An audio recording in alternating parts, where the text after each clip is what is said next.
while you and me repeat. This bittersweet heat is suffocating. I'm waiting and always hesitating. Kryptonite desires set my heart afire.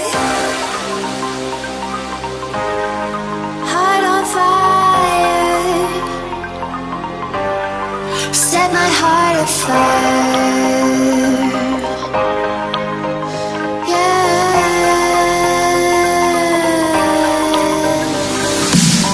Hey guys and girls, welcome back to YYC Designs RC Creations. For those of you who don't know me, I am Twist, and we are working on root beer today. However, a little twist.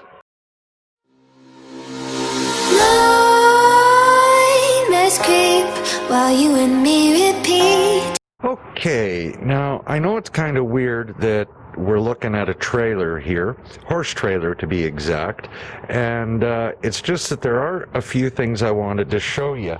The trailer is income, and I gotta pay the bills. But I want to go inside this. Okay, the reason why I want to show you in here is this nose of the trailer. This trailer was actually jackknifed while in reverse, and it really punched in all of this nose all along here, about 2 feet, pushed it towards the back of the trailer. So this is why I wanted to show you on root beer how I stretch and how I shrink metal without heat.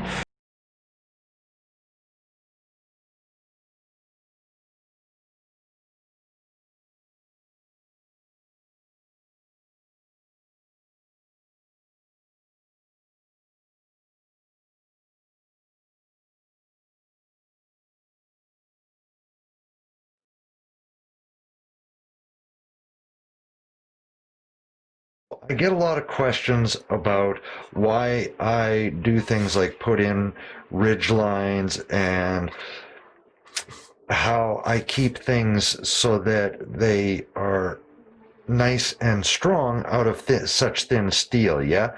I get a myriad of questions, so I'm kind of stuttering over how to explain things, because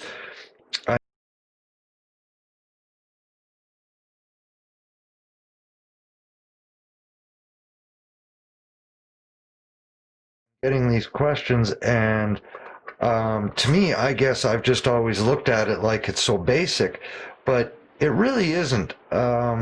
You've got complex curves in them and so on, and I guess I've just done it for so long, I just don't even think about it anymore as being something that maybe somebody would be interested in learning. But anyway, the point being is I do a lot of shrinking and stretching and all of that on everything here to make root beer the way she is and to make her strong. Now, yeah, I've used a little tiny bit of putty here to fill in some of the rough spots. But for instance, the fenders here, there's a ton of shrinking and stretching to get all of this nice curve done out of a flat sheet of metal, even without the putty. Now, I mean, the putty is literally thousandths of a millimeter thick, and so anyway, that's why I figured I would get into a little bit of bending and stretching on root beer here, and it's called planishing. Now, armorers, or guys who make suits of armor and stuff like that, actually use planishing a lot. I mean, I would say probably 90 to 95% of every piece they touch is planished, every square inch of it, just because it's got to have such a long, smooth curve to follow the human body and follow the shapes they need to make the complete suit of armor.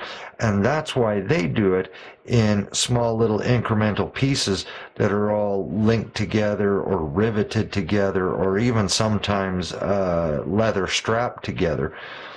is because you couldn't physically make it all one sheet and make it work. I mean, yeah, you could have a suit of armor, but the dude inside it wouldn't be going anywhere because he's basically just a mannequin. You need all of those small pieces to come together to form joints. Well, an RC isn't really all that much different if you think about it. Now, yeah, it's all metal, and all of these pieces are just little individual pieces that we think of as, oh, they're just doors and whatever. But same thing as a full-scale vehicle. They've all got to go over the terrain we want them to go over, and everything's got to give a little and move a little without doing any damage, yeah? And this is where all of these stiffening ridges and all of these little things I do here become so very important to not only keep the model light. Root beer is actually still not even 8 pounds with everything together, and I'm hoping to keep her under 12 altogether by the time the diffs and the motor and the transfer case are all in place. I'm hoping to keep her right around or under 12 pounds. Now, I know to a lot of y'all that seems heavy, but that weight is actually helping the tires to get the traction so that Root Beer can go places. Now, no, she's not a competition rig, but she's not made to be a competition rig. Those things are, as y'all know, super light. Now, I don't do that with metal. I could do it with fiberglass, but I can't do it with the metal. But the metal poses its own sets of problems, whereas the Lexan, you guys don't have to think about that. Y'all just slap them on and run them, and the vehicle goes down and the body doesn't move. It just bends and twists and crazy stuff like that there. Well, when I'm making a metal one, it has to function just like a real vehicle, yeah? So this is where all of these little techniques come together, and we're going to get into more of that as we continue on here with Root Beer.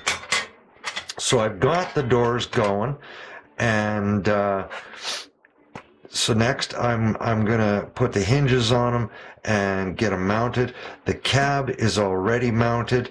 The box needs to be mounted. Okay, so that's coming next, and I will get into showing y'all how I do that.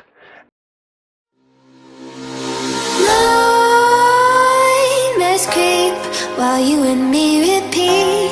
This bittersweet heat is suffocating. I'm waiting and always hesitating. Kryptonite desires set my heart afire.